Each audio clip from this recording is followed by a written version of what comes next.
What's up, everybody? Welcome to another edition of the Evening Alpha. I'm your host, Todd Wanish, 20-something odd year veteran of comics and animation and Web3 and startups. And you say it, I've been it, I've done it. It's been a long road. I'm actually 17.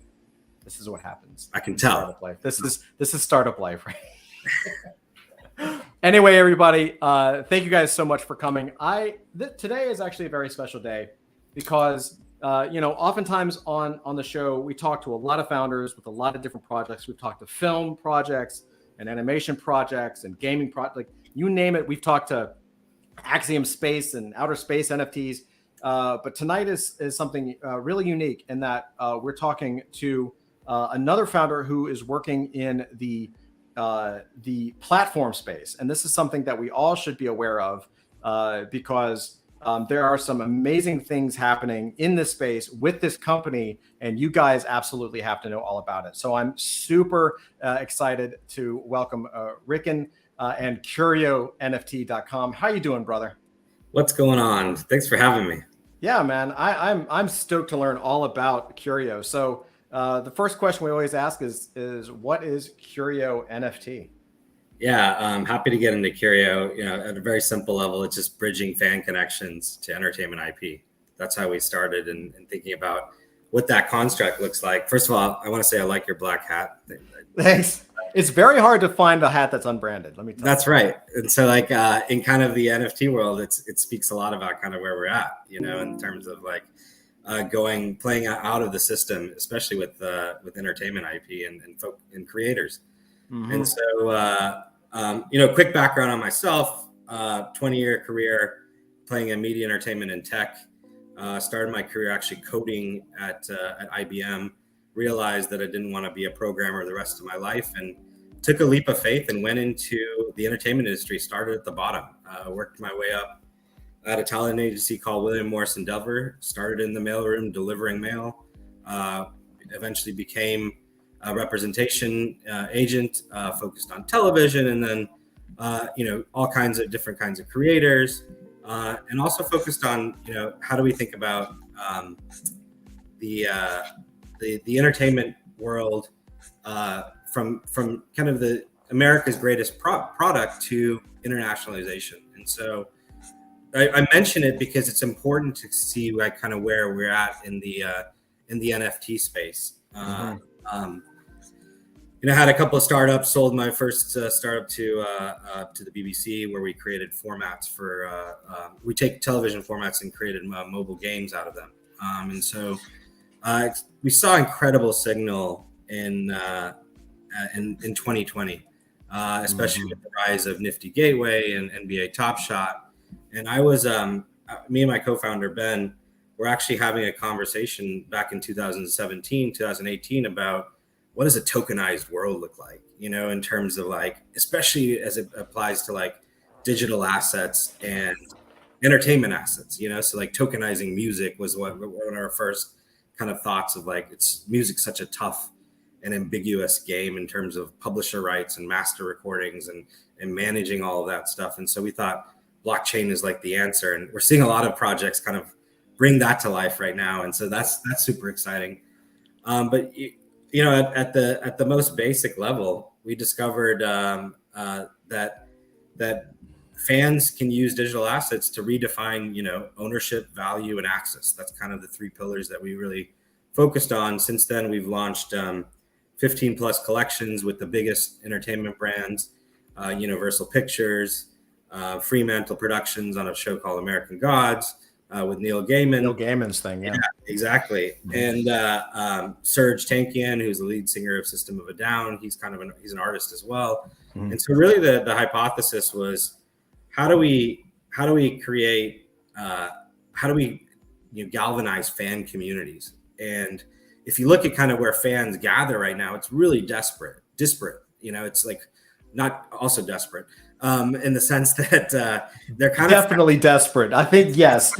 It's no Freudian slip there, my friend. Yeah, definitely desperate. It's really fragmented. It's on a platform, it's either Instagram or Reddit or maybe it's a Tumblr site. There's sites like Fandom that has like a wiki that it has like your entertainment IP, but nowhere is there a place where you can actually authorize fan fiction. And so that's kind of what we discovered from playing in the NFT game in the last year is that how do we create tools and a platform to actually authorize fan fiction? And for everyone that kind of thinks about what fan fiction is, it's that idea that you as a fan can kind of, the universe or world is built by a creator. There's canon established, but as a fan, if you want to go create an alternative storyline or an alternative universe based off of a character, how do we do that? Right. And so enter tokenizing, enter the token, right? Tokenizing story worlds and being able to actually authorize that. So happy to dive into that a bit deeper. Yeah, I've got a bunch of questions. So my first is was it, so going after, I think it's very smart to go after existing fan bases, right? There's a couple things that immediately pop in my head. The first is a lot of these properties and IPs, some tend to be resistant to blockchain, right? Yeah. And I think that's being generous, right? At least right now. So are you doing like cold outreach, or is it through your connections from your past? It's just WME. That's like, is it an easy hookup, or is it like, what's the process like of saying, I don't imagine, and I'm sure, people watching would like to know, like, do you just pick up the phone and call Heavy Metal and be like, hey guys, what's up? Is Kevin Eastman there? Cause I'd really like to do this, Yeah. I mean, I wish it were that easy. Yeah. And a lot of it was, we have personal relationships, but we also kind of looked and saw like who was interested in the space. And so we saw the emergence of, in terms of the studios, the graphic novels, all of the great brands that we kind of know and love, they started these NFT task forces because the headlines were just too big to ignore, from a monetary standpoint. The reason why we got in the game is like digital connections, and having a digital asset such as a NFT allows for that kind of two-way channel, or that direct channel between fans and content creators. And so a lot of it was just straight hustle of like finding folks that were interested in the space. And we have a pretty strong biz dev team, but a lot of it is also like connecting on what this new world is and making sure that the ethos is actually aligned, because one of the things we saw early on, and we're seeing a lot more of it, was kind of that notion of like a cash grab, and trying to avoid any of that stuff, and try to really figure out, well, what kind of value exchange is happening, what kind of services, what kind of, originally I thought about the NFT as kind of a passport, right? For like, kind of membership, but also like early access to distribution of content, which I think we'll eventually see. We're talking to we signed an overall deal with Universal Music Group, largest record label in the world. Sure. Has a ton of labels, has a ton of artists. And, I think if you're an emerging artist, you think about kind of like, how do I play in the Web3 space? Mm-hmm. It's far more interesting there than it is kind of playing in kind of the old platform model. Well, especially wasn't Universal didn't Universal Music, didn't they kind of invent the 360 deal? That's right. Yeah. Right. So like it was one of those things that when it launched, all the artists loved it, and then they quickly realized that or a lot of them realized that it wasn't maybe for them because of how locked in everybody was. Yeah, and it was like 360 deal worked for like the top 1%, right. Like the Lady Gagas of the world, right. And fortunately I was on the other side representing Lady Gaga and working with that level of folks. So it was interesting. But what it does is it actually changes emerging artists and people that are kind of, trying to get those kinds of deals it actually keeps them out. And so, part of the power of Web3 and being able to kind of talk about inclusion and what it means to be inclusive is super like on their minds now too, even at the label level.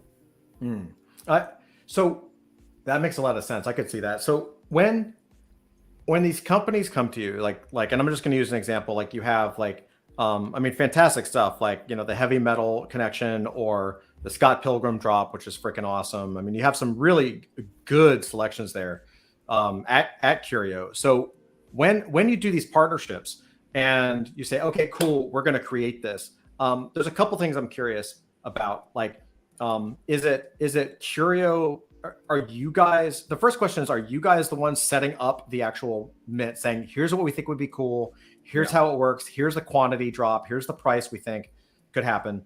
And then on the flip side of that, I'm also curious about the marketing side, because from my experience working with a lot of brands and doing a lot of IP and developing a lot of IP, oftentimes what happens is that if you're not careful, it can run into like a one-way street where they're like, hey, we'd love to partner with you. Thanks so much. Just send us a check. Cool. Like, you're like, no, you have to help us market. And they're like, yeah, we got this. And it's like one tweet, right? Yeah. Right. Or their audience isn't prepped enough, especially because of the Web3 thing. So I'm curious about the process, not the like push button upload image necessarily, but like, okay, like, how involved are you on the actual creation of the product and determination of the price and the quantity and the whole process on the backside? Yeah, it's a good question. Early on, we were very involved in the sense that, you kind of had to lead folks to water and this, provide kind of the environment for them to thrive, right? So we couldn't just do a self-serve model, or we couldn't just be like,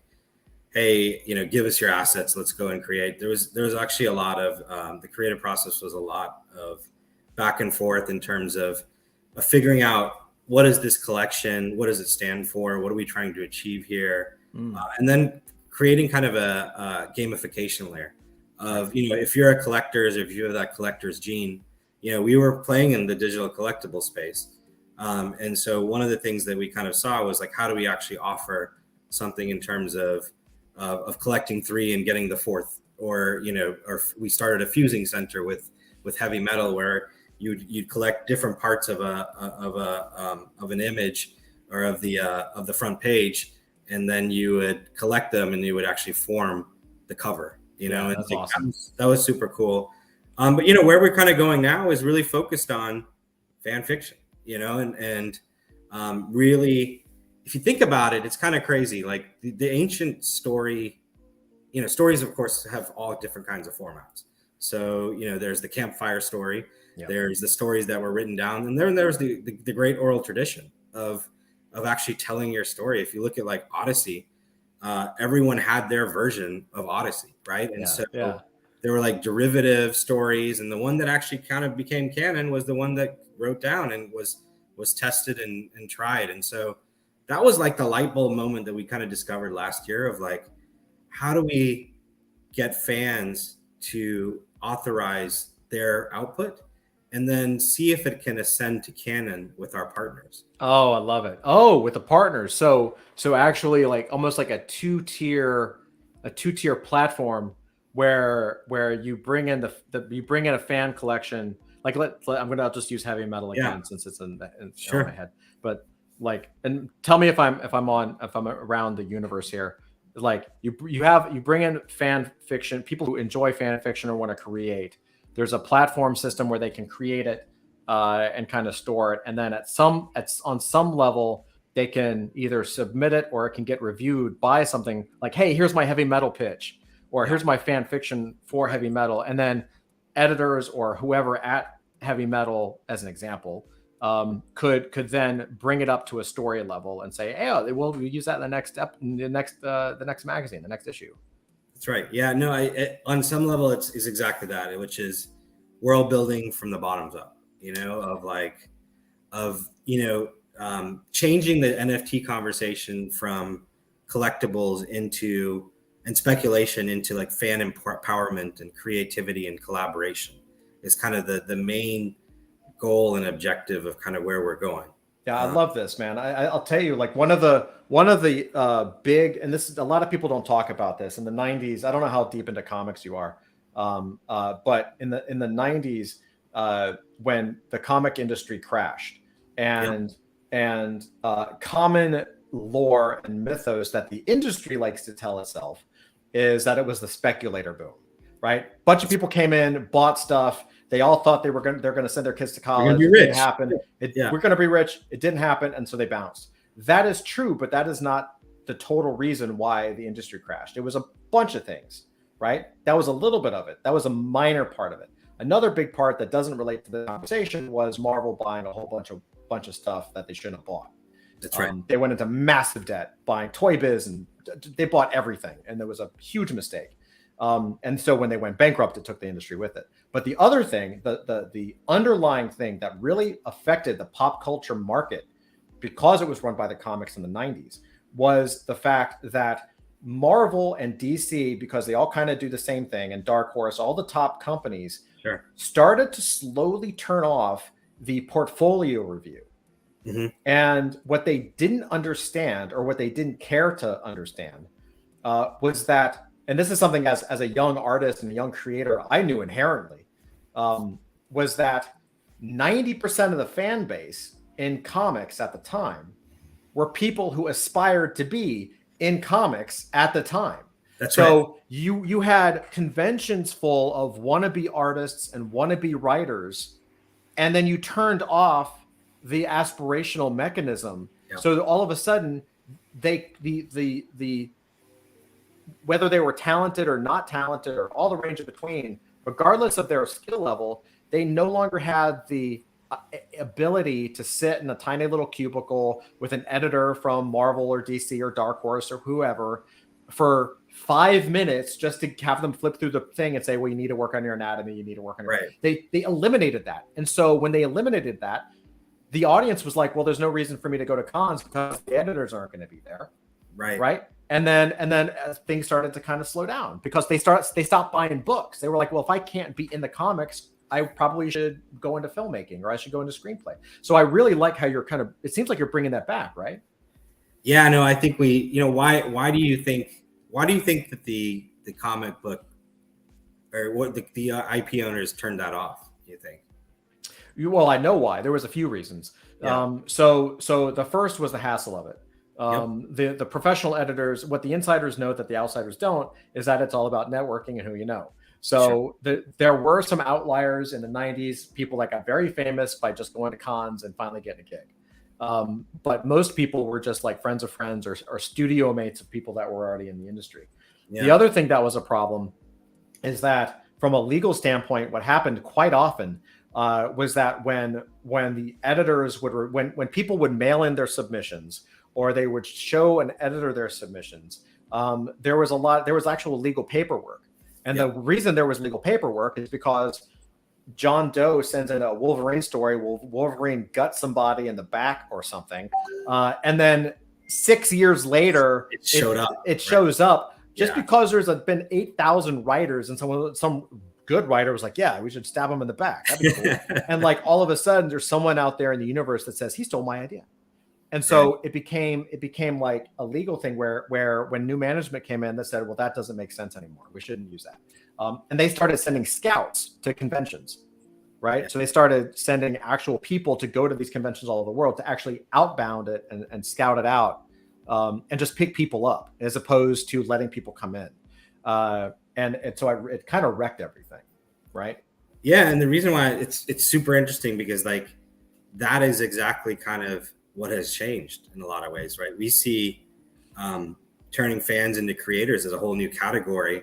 Us too. Because it's on chain, right? You have I saw this at William Morris as well. Like, scripts would come in and they were unauthorized, blind submissions, and you'd have to kind of sign a piece of paper that we categorized it, we saw it, but we're not going to use it. And we had to send it back to like the person. And it wasn't like they read them in depth to see if they were a good idea, more so that just to make sure that they were covering their behinds, you know what I mean, in terms of like an idea. And so when we talk about kind of what fan fiction on chain looks like is the notion of a token. So you can actually track, fan submissions by putting them on a token. And then they can also be moderated or kind of upvoted, downvoted by the community or by the canon holders on, whether we want to use this. And if they use it, they should get paid, right? Yep. And so you can actually negotiate that too through whether it's on chain and through a smart contract or, even off chain of like, of actually authorizing them to be like, well, you by playing in this system and providing these tools, you kind of sign up for this kind of predisposed revenue royalty share. So what does the like a fan fiction submission look like? My in my head, what I imagined, and of course through Evening Alpha, we talk to a lot of people in the storytelling space. Yeah. So I can imagine like an admin, a dashboard, user side says, okay, insert your fan fiction here. Yeah. Either submit it for change so you can edit it or change it. Maybe when you're done, you can submit it on Polygon or something, like actually like mint it to chain, and then so that it can be kind of saved.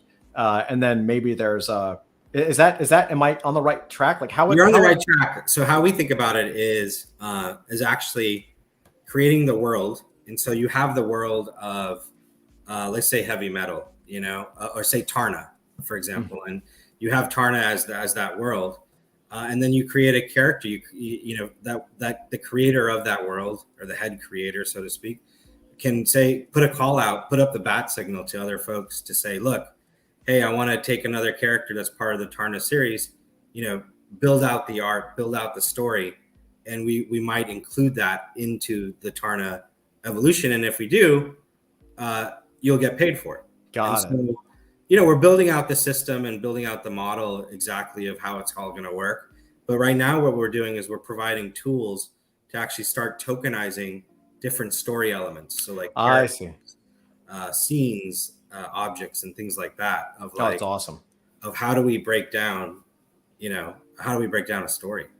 That's really cool. I can absolutely see. I think what I think, and this is just my opinion as someone who's kind of been in that fan space for a while, like I can see how it would galvanize the fan base, right? Because you're bringing back that aspirational element and you're tying it to their favorite brand, right? So there's the brand aura kind of glows because they actually get to interact with the fans on the level that the fans want to participate in, and it becomes almost I don't want to say social good, but there is sort of like that reciprocity that comes, right? So if all the fans know that this company, this brand that they love is willing to entertain their idea, then when that issue or when that item, when that NFT comes out, then the fans, the law of reciprocity pops in where they're like buying it to support the idea, so they do it again. That's right. Right? Which I think they become your marketing engine. They become your brand ambassadors. You're incentivized by contributing. And right now on our system, you get points, but eventually those could turn into some kind of token or something along those lines. But the big kind of idea is, who owns the character? Does the creator own the character, or does the fan own the character? And so. Right. If you talk to different creators, they're like, well, once I kind of birth this character, it's actually out in the world. It has its own living, breathing kind of world that it sits in, has its storylines. And yes, I write those storylines, but who's to say that someone that's super deep on that character in that world cannot also write another storyline? And so, having a mechanism to actually provide that, not saying that it's all going to end up in canon, but you have that mechanism to actually, just like the great oral storytelling tradition, everyone got up on the box and started talking, and so people clapped and kind of showed which one was the one that was the big one. And now that you have it on digital, you have the ability to actually take that in and I'm not saying that we're going to overturn Disney. I used to work at Disney. It's a big cruise ship. They do a lot of amazing things. But the thing that's interesting about Disney that and where they started was, they created Mickey Mouse, but they also created a bunch of public domain characters and kind of Disney-fied them, Right now, there's a big kind of controversy about Winnie the Pooh, which you might be familiar with. That's right. Pooh, of course. is coming up on public domain, I believe, January 1st. In fact, January 1st is known as New Year's, but it's also called Public Domain Day. because all of these right, IP yeah, have like come online, and suddenly as a creator you have access to them. And so Disney, although Winnie the Pooh was a public domain character, Winnie the Pooh with a red shirt is actually a Disney character. And so right. they're kind of thinking about, well, if we actually unleash public domain Winnie the Pooh, because it's been, I think it was done in 23 or 22, now it's unleashed and we can't control it, and so Right. any kind of IP owner or studio head is like, well, it's a really nervous place to be playing because brand equity is super important, But isn't that the amazing thing about Web3, and that the things that we're developing now and the things that we're building right now are actually disrupting that, so that probably won't be a problem in the future. Like DC and Marvel are doing the same thing right now. DC for the longest time has had lawsuits held against them from the family of the Superman creators, right? Yep. And so now that Superman, a lot of people don't know this, but Superman is now coming up with Superman Action Comics #1 is becoming public domain in the next few years. And so now they're starting, this is why Superman's son is now the real Superman. Like they're creating new Superman archetypes so that they can own it 100%.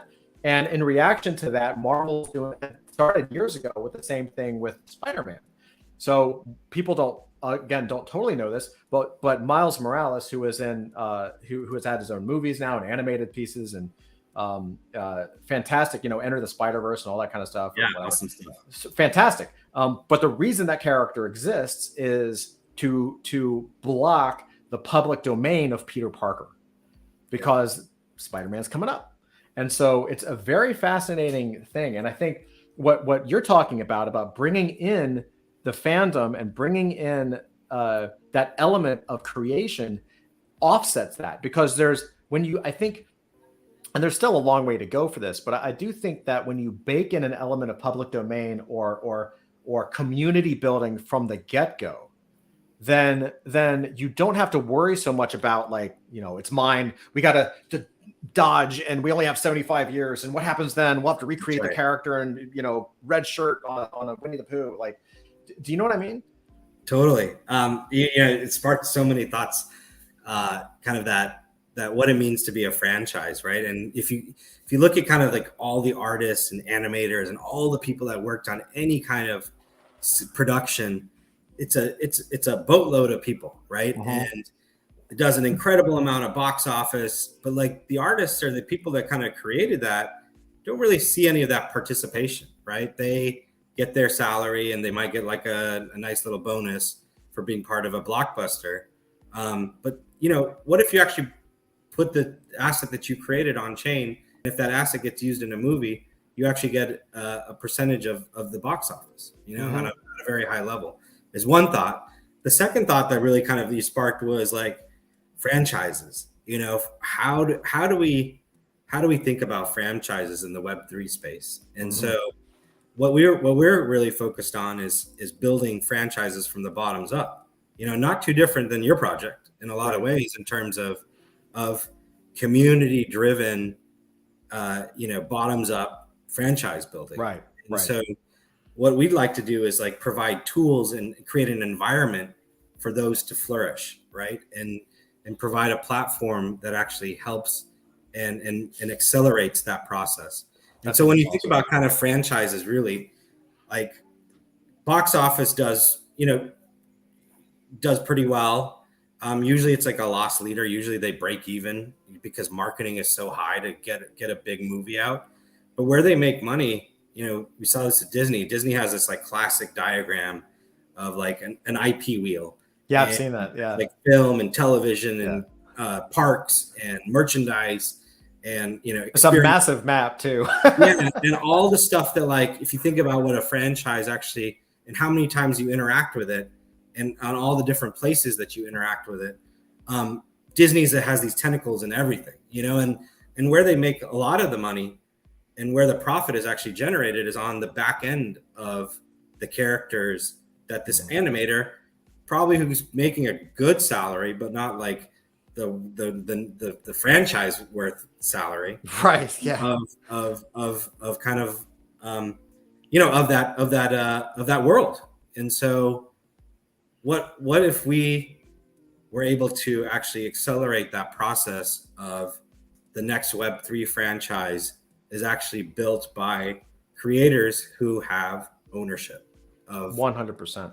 ownership of the items that they worked on, you know? And that brings up a good point too, where it's you cannot forget, and you must always keep in the forefront of your mind that, and this is something every generation has, that we don't, the way that you and I may interact with the things that we love is not the same way that the next generation or the generation after interacts with it. When we interact with the things that we like, take myself growing up, if I wanted Spider-Man, I got the comics, Yeah. right, and maybe the graphic novels, and then when it got a little older, the movies came out, and of course there was the old school Spider-Man cartoon in the 60s, which I was obviously never, I'm not that old, so but I had seen them and I was like, oh, that's kind of cool, and you could kind of see stuff. And then there were Spider-Man games on PlayStation 1, 2, and all that, and but fast forward to today,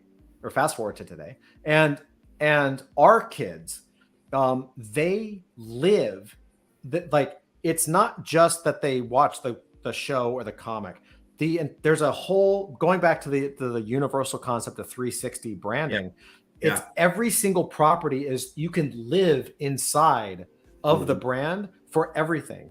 If you like Minecraft, there's endless Minecraft YouTube channels of people playing the game, how to learn the game. You can buy the Minecraft t-shirts, the Minecraft cosplay, the Minecraft items. I'm sure there's Minecraft conventions. You can live inside of that world to whatever depth you want to go to. And once you start to understand that it's not just about pop culture anymore, it's legitimate lifestyle branding. That's right. In a complete way. Right? It's not just about the toys or the t-shirts or the merchandise. It's about that complete experience where someone's waking up and eating Minecraft cereal. For sure. Do you know what I mean? Like, because Lucky Charms is branded or something. I don't know. Yeah, no, you can, like, I see with my son, Spider-Man, like Spider-Man cereal in the morning, Spider-Man backpack, Spider-Man thermos, Spider-Man content, short form content, and it goes on and on and on.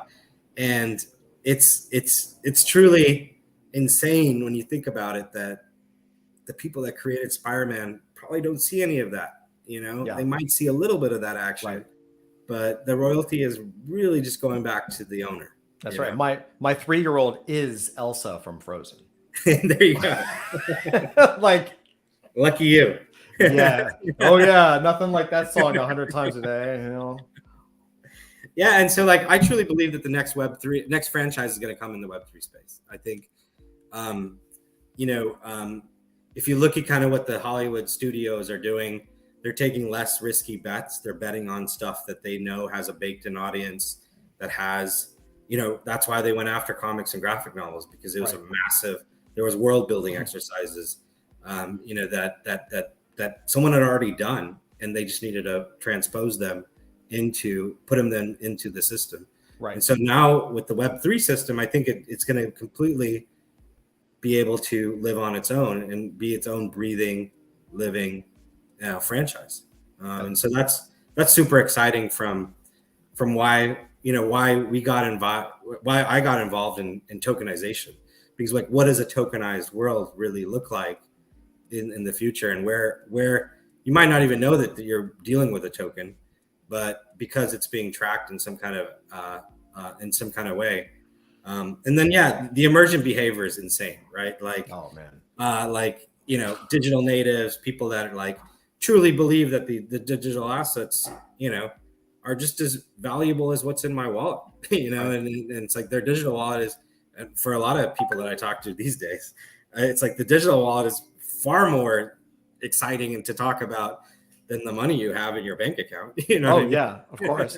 Well, I'm gonna let's hop into chat for 1 second. I want to acknowledge everybody that's here, because you spawned something I want to bring up. But Abdurrahim, what's up? He says, "Let's go. Welcome."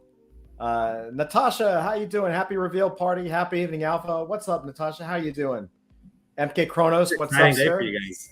GM, thank you. Yeah, I'm these things. I'm so excited about. Chibi, what's up? Good vibes. Welcome, Chibi. How are you?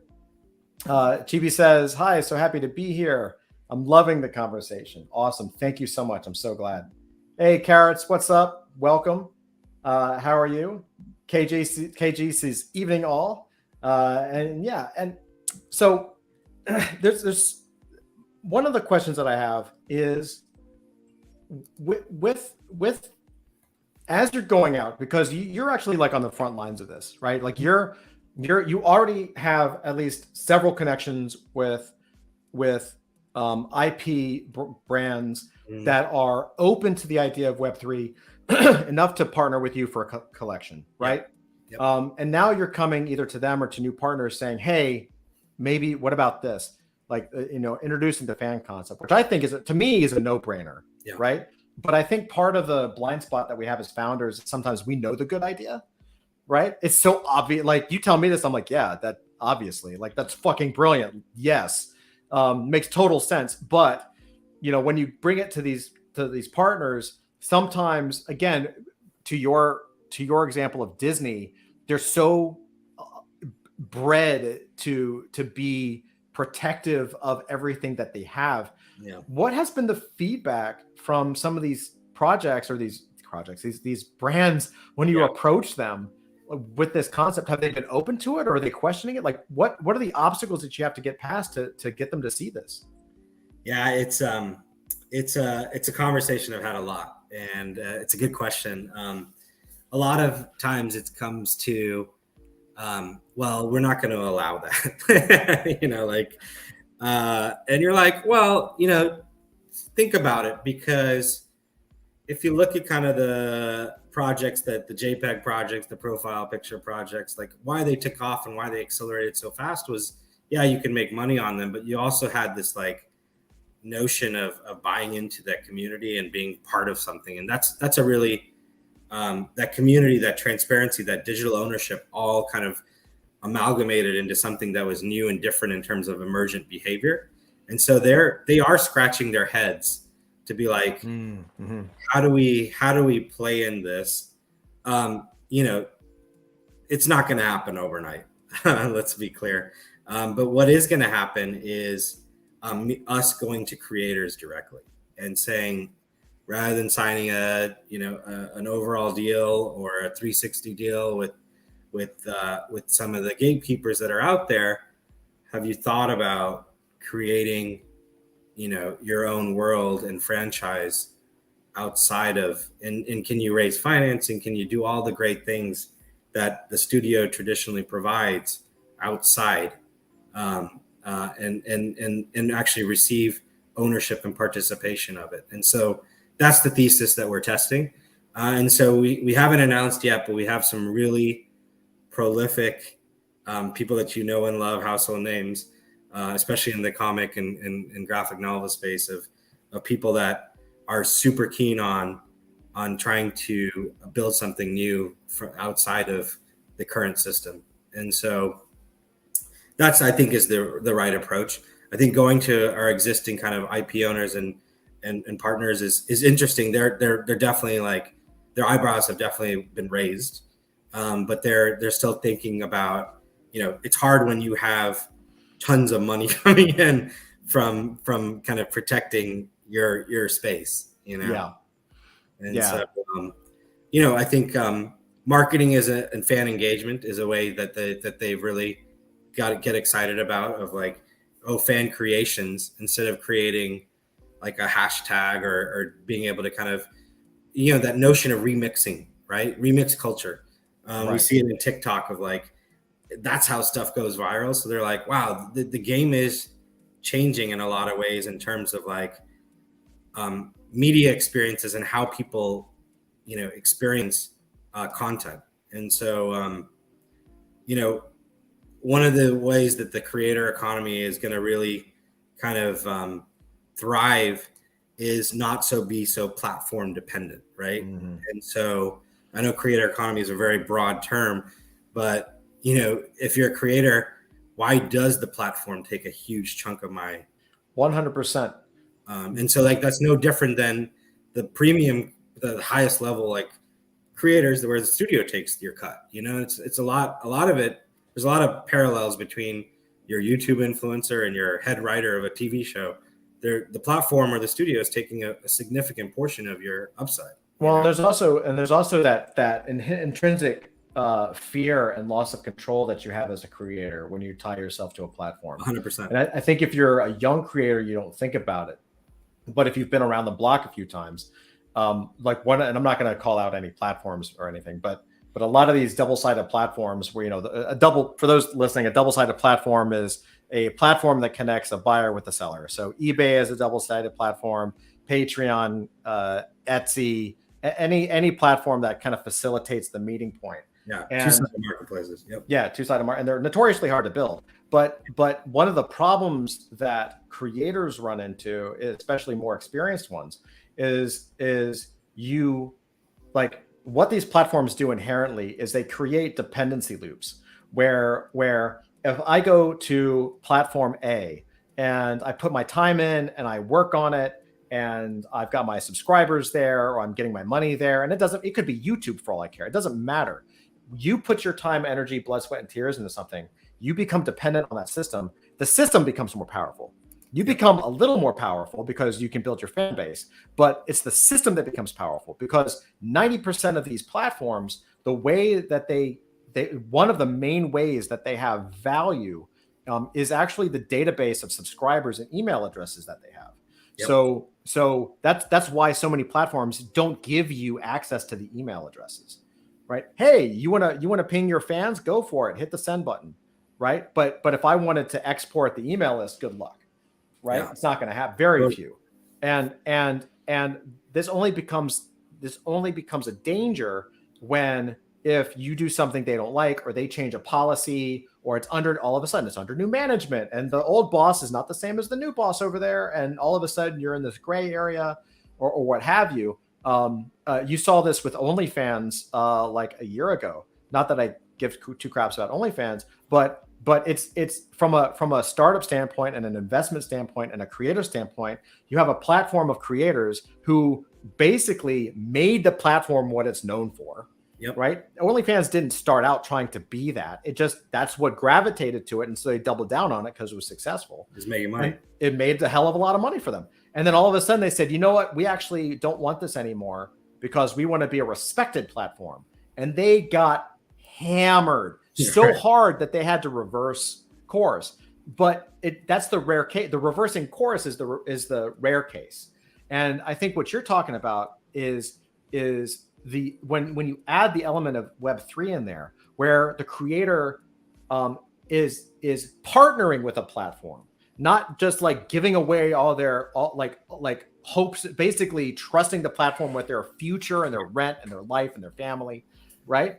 Like, oh God, please don't kick me off because I'll have to start again at zero. That's right. When you're offering them a legitimate partnership to where they can build a fan base and build an audience and grow, then they have the additional like safety net or freedom, or I don't know what you want to call it, of Web3. The fact that there is a decentralization, transparency to that. Transparency, right? Yeah. Like I think that's a really. Do you think that is that something that you think is like a key to where you see Web3 going, or at least in the creator area? I think for sure in the creator space. I think a couple of things that just sparked as you were kind of talking through that. One of the things that kind of struck me is this notion of, and OnlyFans is subscription based, but this notion of advertising based platforms where the game of the platform is to aggregate as many users as possible and then sell ads against them, right? And so that business model is great, but does the creator, anyone that contributed to that platform, really share in kind of the upside of that? No, for the most part. And so where I'm going with it is that what if you actually were able to offer a monetization royalty for your actual contributions to the platform. And so, at where we think about the world is not only being a platform, but just providing tools. Here's a toolkit that you can use to go and launch, a tokenized world.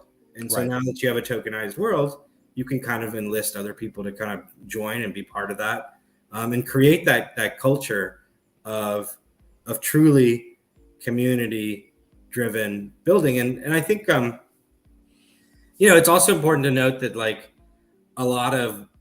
there's the 90-10 or 90-9-1 rule in YouTube, right? So 90% of user generated content is kind of like unwatchable.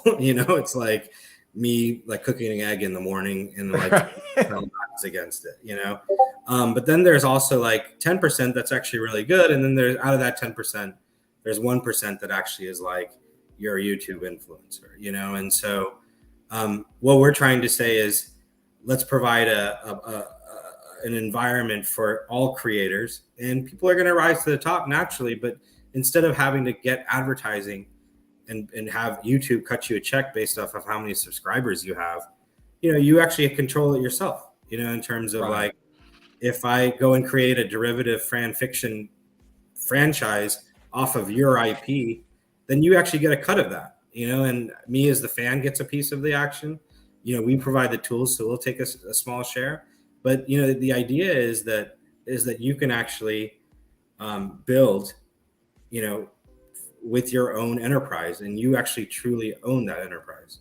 So when you're connecting a fan and fan fiction work to a brand, and I love the model. I mean, full disclosure, we're kind of playing with that kind of concept as well. Oh, 100%. I think that's why it's super exciting. I don't think like I have all the answers, right? Yeah, totally. I mean, that's what's so exciting, right? Like it's all like pioneer shit, which is scary as hell, by the way. Super. But like, so I guess my question is like, when you're connecting, so you've got the fan and the fan creates work, and you're connecting them with a brand, and the brand has the option to use the work, if they win the contest or upvote enough or whatever the system is, whatever the mechanism is. And then there's a shared royalty or a shared residual from the work that's released. Yep. Is it the agreement that you guys are thinking about using to bridge that legally? Is that like a non-exclusive or an exclusive licensing agreement, or we're working through that right now. So it's kind of a terms of service that you kind of like show, there's a lot of Web 2 platforms that already do this. So, Wattpad for fan fiction, Webtoon. And so, those platforms you actually own, you as the fan kind of still own your content. And so in this instance, you're saying is you actually give a short-term licenses to the use of that. And, anytime it gets monetized, it's on chain, so we can actually track it, and so one of the things we're working through is kind of the legal definitions of all that right now. It's very difficult. Yeah, and that's why I mentioned public domain, because it allows for there's no single owner in that sense, but there's the people that contributed to that work, and we're trying to work through what I don't think a licensing model is the right place to be kind of playing. So we're trying to figure out what does participation look like, just from like a more of like an equity kind of based model. Yeah, we've looked at stuff that's like various consulting models. From our standpoint and from legal that we've talked to, and just a lot of other projects that we've talked to, the rule of thumb that at least we're taking is we love DAOs, we love tokenizing. I think fractionalization is cool, but I'm not touching that stuff with a 10-foot pole right now. Yeah. Like the further down the further towards the frontier of contracts that you get, the more dangerous, because there's zero regulation, right? Yeah. Like I love DAOs. I actually think DAOs are probably the future in some form. But I also know from being in startups for a long time and working with a lot of founders that there's going to be the bodies of 1,000 DAOs before the McDonald's DAO. You know what I mean? The McDonald's of DAOs is created, and when the McDonald's of DAOs is created, I'll check it out. You know what I mean? Because when I can franchise that, I'm cool. Like, give me the instruction manual, but like, I don't want to. You know, it's too much. And so the further that the more that you can stay within a legal model of something that is so common and just accepted, you know, the challenge that we have as founders in Web3 really is that most copyright law and contractual agreements are usually between one party and another party. You're not magnifying it times 1,000 to where it almost comes into a terms of service, or does come into a terms of service. Terms of service cover the use. That's right. Usually. But you're saying, well, it's not just the use, it's actually like a residual payment or a royalty payment. So you're magnifying it times however large your user base is. That's right. And so there's a challenge there for that everybody has. It's like, okay, well, it's like you said, well, it's not necessarily a licensing agreement. But is there a consulting element in there because they're doing work? And then if they are doing work, any kind of work, and this is something we're talking about internally, we've talked to people about residuals. People are kind of bringing in the residual model from Hollywood. Like, where these are kind of like actors, you know the model, where it's like, okay, well, if this is the case, then we have to have very, very clear KPIs, key performance indicators for, where we have to have key performance indicators out there that we can actually track to ensure that any type of payment or any type of residual is done correctly. Right. And there's a lot of factors in there as well. Like, you have, person A that does lorem ipsum and person B that writes a novel, right? Or a paragraph, the novel doesn't get accepted, but the paragraph does. Right. What happens? So how are you guys thinking about this internally? Like, it's incredibly complex, and it's a massive math problem. That's right. Yeah, no, that's top of mind right now. And so what we're trying to be is very just simple. Like, what's the simplest way that we can kind of prove out this existence? And I think it's kind of it's in that hybrid of like consulting / predefined contract of participation, similar to like what an actor does, as you know, in terms of backend participation, where in their contract it's predefined. If you ever use my likeness, then you will get a certain royalty share. And so we have a really smart legal working on this for us, and thinking about way above my pay grade in terms of thinking about what are all the risks and what are all the things that what are the edge cases that we need to kind of think about. And I don't want to get too bogged down by it, because I also want to kind of thrust this in the world and see how it kind of performs. And it's going to be, the DAOs are super interesting. I think conceptually love it. The notion of kind of joint ownership and then governance is a great concept, but the DAOs that I've seen, a lot of them are still concentrated at the top, and there's still kind of that scratching of the head of like, wait a second, this seems like a organization has a hierarchy to it. Right. Yeah. Right. And even though I'm participating in kind of the upside of it, it's still kind of like a 2.5, Web 2.5 kind of like flavor, if that's a thing, 100%.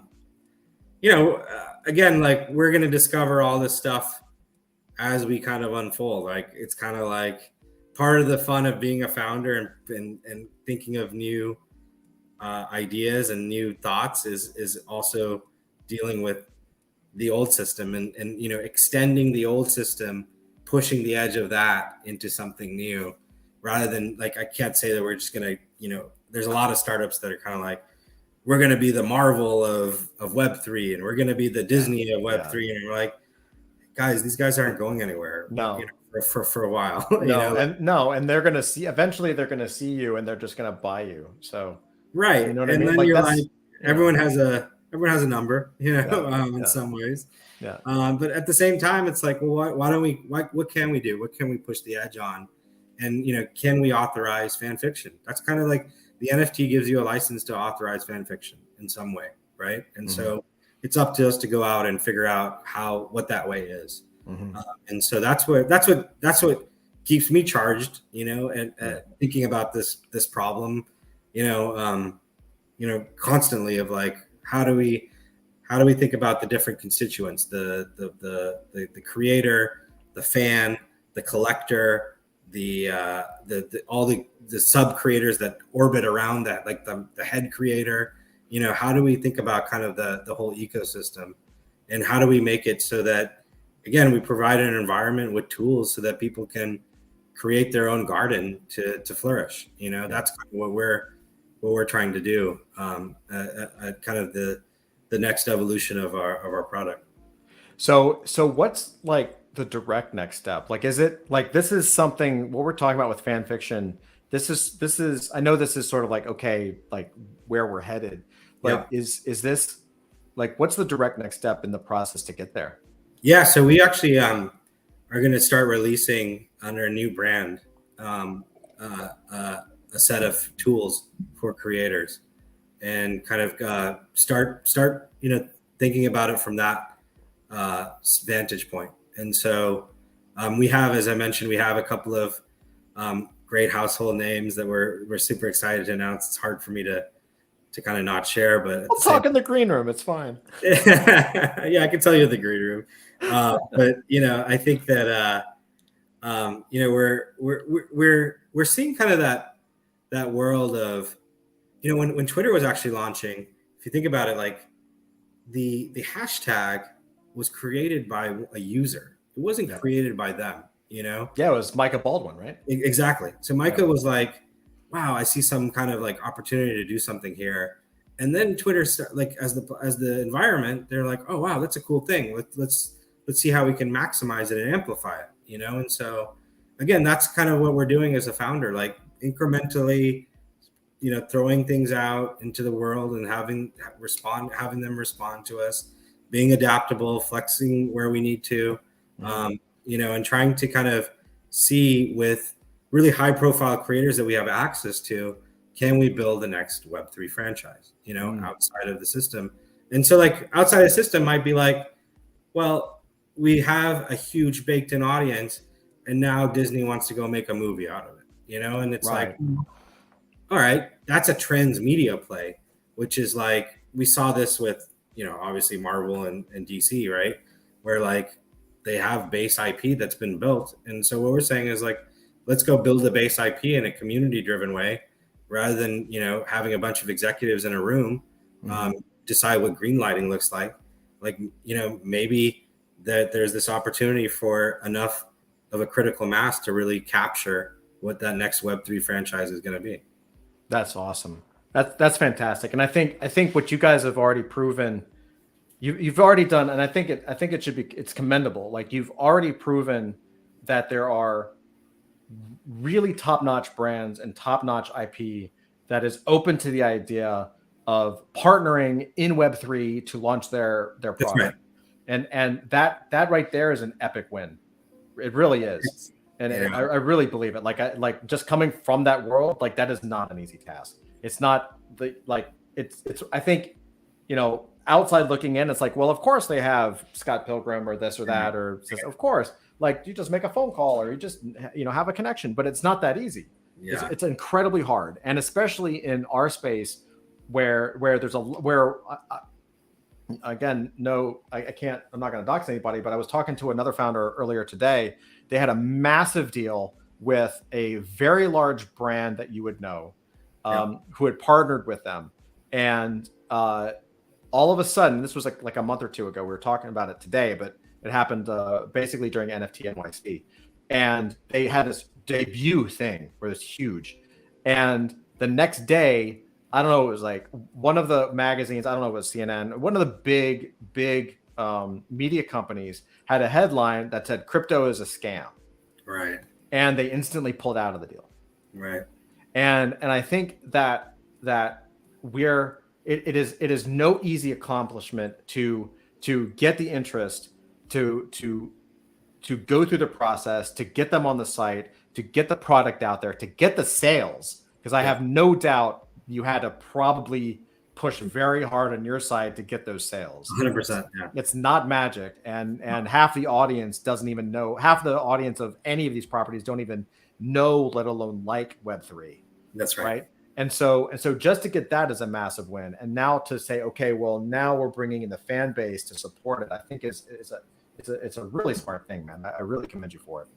Oh, well, man, you made me feel good about myself. So maybe we should have this talk every day. Yeah, that's right. It's good, man. It's tough work, dude. And it shows. Yeah, it no, shows it's not hard. It's not an easy thing, but it's also like, man, why are we all doing this? Because we want to push the edge on stuff. You know, I entered that, as I said, as starting it out, like I was delivering mail, right? It was literally secret of my success, delivering scripts and like going around LA in like a suit, pretending to be cool, to be like, you know, I'm actually getting paid lower than a minimum wage employee, you know, all because to be part of the entertainment, you know, community. And so I didn't have anyone in the industry. And so it's exciting to kind of like be able to take that, you know, all the stuff that I've learned through the years to kind of push that and see like where we can go with kind of the next, you know, truly the next evolution of the internet. Right. So like, again, digital enables things, and especially in the content space. And so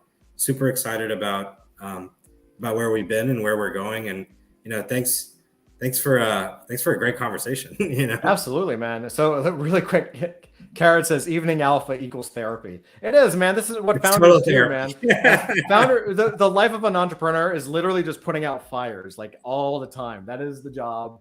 That is what we do.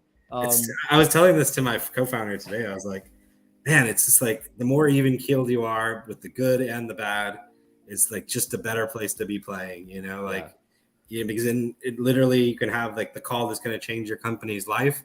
And then the next call being like, we're not part of it anymore. And you're like, what just happened in the last 15 minutes, you know? And so like, again, like we do this because again, it's exciting and it's new and different, and we get to put our mark on the world. And so that's why we're kind of, you know, continuing day on, you know, fighting the fight, good fight, as they say. 100%, man. So where can everybody find out about Curio NFT? Where should they go to hook up? Give them all the details. Yeah, so online we're at CurioNFT.com.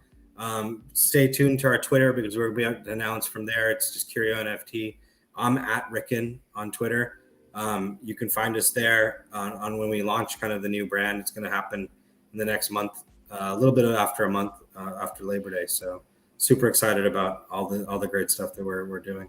And by the way, congrats on the drop that's about to happen. I'm super excited about. Thank you. Yeah, thank you so much.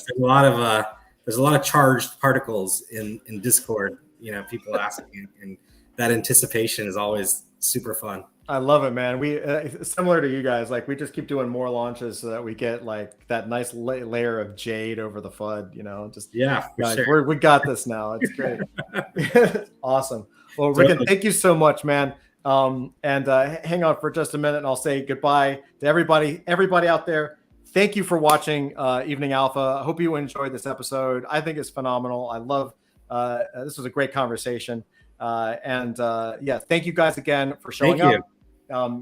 As always, hop into Discord, say hello, hop in, check out Curio NFT. That's curionft.com. Right. So curionft.com. Go there, check it out. And with that, we will see you next time. God bless. Take care.